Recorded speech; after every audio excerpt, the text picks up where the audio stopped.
This response is brought to you in part by Green Media Graphics.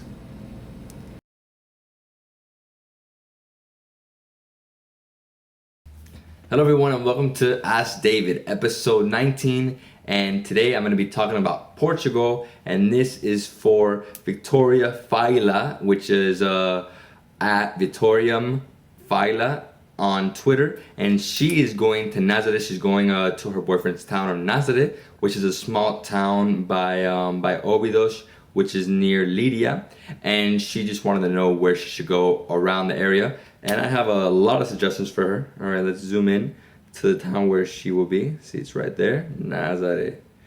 Okay, so this is a small town in Nazare. All right, and first off, I think you should go eat at Atasquina, which is a small restaurant here in Nazare, and they have the best seafood in town. And then on the beach, you could see the women drying out the fish right here. And then also go up to, I don't know what happened here. Go up to the top of Nazare, which is a different town called Sitio, S-I-T-I-O. And here you get the best view of Nazare, all right? And if I zoom out, let me zoom out, okay. You should also go to Alcabasa, which has a monastery there. You should go to, well, where's everything? Okay, Batala, which has another monastery. And this is called the Golden Triangle. So here, and Tomar. I didn't go to Tomar, but that's another beautiful monastery. But these two you should definitely go because they're right there, and you go there for an hour and you see it. It's a very small town. And then you should also go to Fatima, which is right over here. And Fatima is where the Virgin Mary was spotted in I think it was the 60s. And it's a very holy place. When you go there, you really feel, even if you're not a Christian, or if you don't really believe in any religion, this is definitely a place you have to go because you really feel spirits. I mean, you really feel very spiritual, I guess. Okay, so Fatima is a must. And then if I go down, here is the medieval town, the most medieval town in Portugal. It's called Óbidos. Óbidos, and it's they still have the complete wall, and you can walk around the wall. And they have a drink there that, forgot the name of the drink. It's almost like Porto, but it's more sweet than Porto. And whoa, this is not Óbidos. Okay, here's Óbidos, it's a small town right here. And walk along the walls and be careful because the walls are literally like, let's say 4 feet wide. So if you fall off the wall, I mean it's a high drop. So be careful on the wall. All right, and then that's Óbidos. And then you can go down to Lisbon, which is down here.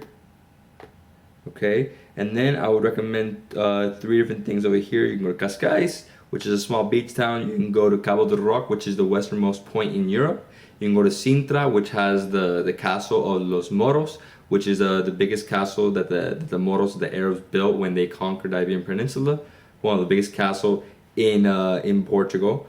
And then you can also go to Azonas do Mar, which is a small town. I mean, this is, you see it, you walk into town, there's nothing really there. There's not even there's no shops, it's just houses. I mean, 20 minutes, you see the whole thing. Okay, and then if you make your way up, you can go to Lydia, and in Lydia, there's the castle and there's the old town, and then there's also 3 different restaurants that I would recommend in this area. Okay, let's zoom in. Okay, so out here in Cortez, we have the restaurant, excuse me, we have the restaurant Casa Nora, and Casa Nora is, their specialty is octopus, and you have to try the octopus there, it's delicious. Okay, and then inside the old town is a place called Malagueta Aphrodisiac, and this place has food from Asia, India, Latin America, so it's very fusion of different foods, and they actually got a gold medal for their food. Sorry, excuse me. And they are recommended on the Michelin Guide. It's the only restaurant recommended on the Michelin Guide for Lydia. But I have another place called in Mazares. So these little bordering little towns, I mean, you're talking about a 2-minute drive, 1-minute drive outside of Lydia. And right here in Mazares, we have Pipo Velo. And here you have to try the bacalao, the codfish pie. It's out of this world. It's the best codfish. Everywhere you go in Portugal, you're gonna try codfish. Here, it's the best pie codfish. I mean, I wanted to eat the whole pie because that's how good it was. All right, and then if you're gonna go anywhere north, more north. Let's see. Okay, so we have Coimbra. We have Coimbra here where you can go to the university. There's a few different restaurants there. One of them you can eat at is called Salao Brasil. It's $5 for lunch and it's very good. It's big portions. And outside of the center, a little outside the center, we have this restaurant called A Taberna, which is traditional food and it's delicious. And there's another restaurant there, but it's a Michelin star restaurant. I don't even know if you want to do that. Okay, and then here we have right here south, where is it? We have Coimbra, which is one of the biggest Roman settlements in the northern Portugal or central northern Portugal, and you should also see that if you obviously go in this area. Then over here we have Montemor Ovelo, which is one of the biggest castles in this area, which was, I mean, it was huge. And just so you know, all these castles, most of the castles in Portugal, they have no admissions, they have no one there. You just walk in and it's ruins. That's how it is. All right, and then we also have Figueira de Foz, which is a beach town that has a casino, and it's pretty nice. I mean, I wouldn't go there unless it was summer. That's just my opinion, and it's very windy. Just so you know, this is the Atlantic Ocean right here, and it's crazy wind. I mean, it was horrible for me. I had to zip up and like put everything on because I couldn't even take it. Okay, and then if you go even more north, and just so you know, from Nazare to Lydia is about 30 minutes, and then to Coimbra, let's say another hour on top, and then to Aveiro, let's say another 45 minutes on top of that, and then if you want to go to Porto, that's another, I don't know, let's see, where's Porto? Porto's right there, so I'd say another 30 minutes on top of that. So Aveiro, this is the Venice of Portugal. This place was created sorry, let me zoom in. This place was created to collect algae. That is their main product of export, and that's why they have the boats. The boats were made to collect algae, and now they turn them into a tourist attraction. They have just a few canals. They have one grand canal, and then they have like, I think it's 8 total canals, and it's a super mini Venice. I mean, if you try to compare it to Venice, no comparison. But yeah, it's different and it's cool to see. It's something that you have to see when you go here. I mean, I would go. If I had to choose anything in, oh, well, obviously not anything, but if I had to choose something that you have to see when you go to Portugal, definitely got to see that. And then you have to go to Oporto. Oporto is a must. I mean, going to Portugal and not going to Oporto, which is my favorite city.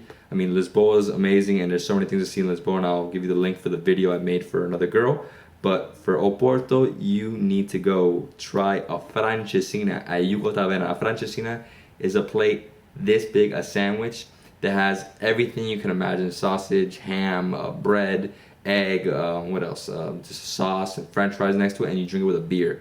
This thing is delicious. And then right next door to Yugo, Yugo's owned by Jose Cambas, and Sergio Cambas, his brother, owns Papa Rico, which is gonna be the first, in my opinion, it's gonna be the first Michelin star restaurant in Porto. And that restaurant is out of this world. You gotta try it if you go to Porto. And then right here, so go to the Torre Clergios, you have to go to the Riviera, and then you can go to this place called Vinologia, which is right here by the Riviera. So it's right here outside of the tunnel, like right here. And this place is it's the best thing to do when you drink port is to try many ports. I mean, when you buy a bottle and you have a bottle and you just drink a bottle between friends, it's great, but the best thing to do with port is to try different ports. And in Vinologia, you can try 3 to 6 different glasses of any different types of port. So ruby, tawny, vintage, late bottle vintage, 10 years, 20 years, 40 years. So a lot of different ones, and white also. So that's a place that you should go to. And then you can go over here and you can go to Croft, Graham, and Taylor. So Croft, let me see. Okay, so Croft, Taylor over up here, and then Graham is over here. Okay, and then there you could see the actual bodegas or the wineries where they make the port, where they store the port. Okay, because they actually make it in the vineyards. They bring it on the boat through the port, through the river, the Porto River. I'm sorry, Duero River, and then they bring it here to Porto, and that's where they've been storing it for 200 plus years. Okay, and you have to see that. And then what else? What else? Then you have to go to Cafe Majestic, which is the most famous cafe in the city, and you just have a bica or an espresso. Sorry, uma bica is in Lisboa. Espresso is just everywhere. Just a cafe, un espresso, espresso. And then outside of Porto, there's also a few different day trips from there, which is Amarante, which is the town Napoleon destroyed, but he couldn't cross the bridge, and that's where they held him out of the rest of Portugal. And there's a restaurant there called Se de Calçada. So Se de Calçada, it's a delicious restaurant right there, right on the part of town where where Napoleon did not destroy. And then we have up here, we have Braga, which is the capital, the Catholic capital of Portugal, which I think is a must. You have to see this. And then right next to it, you have Guimarães. Guimarães is the cradle of birth. This is where Alonso I created the country of Portugal. He declared Portugal a nation after breaking away from the kingdom of Leon. And I'm going to talk about that in my podcast this week, Alonso I, the first king of Portugal.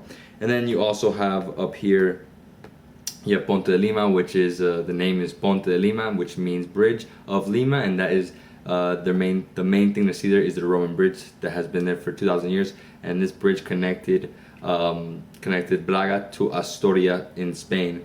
And then you also have Viana do Castelo, which is another beautiful beach town. So I mean, these are the recommendations that I think. Also for Braga, you should go eat at Cocina de Se, which is a delicious restaurant, and in the restaurant you'll see that people are leaving coins everywhere. So the whole restaurant's full of coins on the walls, because they made the restaurant with rocks, with like different rocks from the city, and people are putting coins everywhere, so it's very cool. And then yeah, that's it. So I think these are the day trips that you should do. Some of these aren't day trips, some of these are more like, if you go to Porto, you should stay in Porto. And I stay at the hotel Infante Sagres, which is it's a pretty expensive hotel, so I don't know if you want to do that, but there's other hotels there that you can go to, and Porto's definitely a must, so try to stay in Porto 2 or 3 nights. And you can also see other things in the area: Braga, Guimarães, Ponte de Lima, Amarante, Viana do Castelo, and then you have everything else you could see. I mean, this is pretty much that whole region in a nutshell, really quick, just spouting it out. I was just there 3 months ago, and I fell in love with Portugal, and now I'm learning Portuguese with Rosetta Stone. Eu falo português, mas pouquinho. Alright, so Victoria, I hope you enjoy Portugal. I know you're gonna have a blast, and your boyfriend's from there, so you're gonna have no problem getting around. And I hope you see a lot of this stuff, a lot of these things that I just recommended, because these are the must see when you're in Portugal. Alright, so for everybody else, keep asking me questions, and I'm gonna keep answering.